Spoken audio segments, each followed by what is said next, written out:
So our first animals with domoic acid came in roughly 3 weeks ago. Started as a trickle. In the first week we had 12 animals. Then in the next week we were up to 60 plus animals. So it happened relatively quick.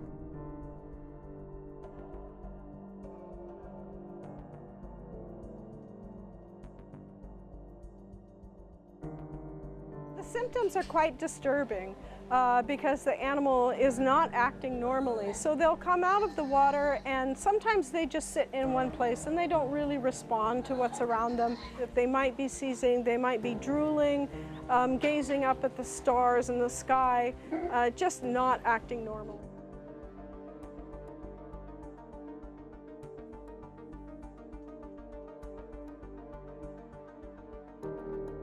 This animal here is an adult female who gave birth to this little pup that you see on Hermosa Beach just yesterday.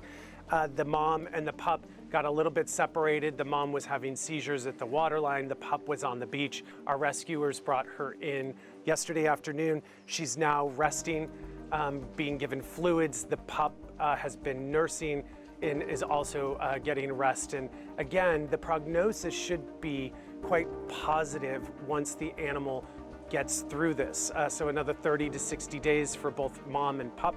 Hopefully they'll be able to return to their ocean home. That's our ultimate goal with all of these animals.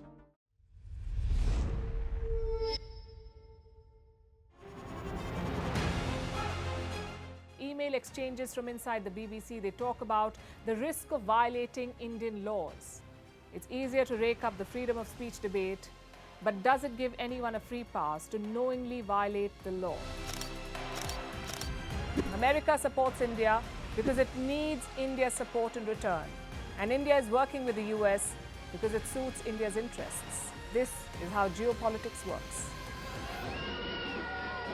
Last night, he diffused a crisis with his defense minister. But today, Netanyahu was confronted with a new problem. His cabinet seems to have rebelled against him. The UK is looking at the Indian subcontinent to fill its coffers. That India seems to be negotiating from a position of power, like a partner and not a former colony.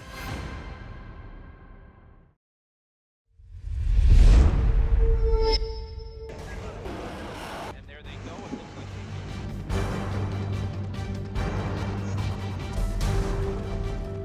The US and Russia are dangerously close to an armed conflict.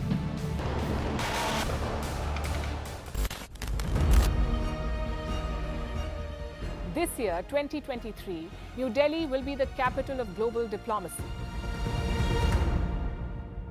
For a country as diverse as ours, with 88% of the population illiterate, it was a very big deal to write a constitution, and that too, the world's largest. Meanwhile, if we may, here's a Republic Day gift from India for the BBC. A list of suggestions for the BBC for their upcoming documentaries. Number 1, the Kohinoor and the colonial loot. Number 2, an outdated monarchy and unhealthy obsession with the royals. Number 3, racism in 2023. We're waiting.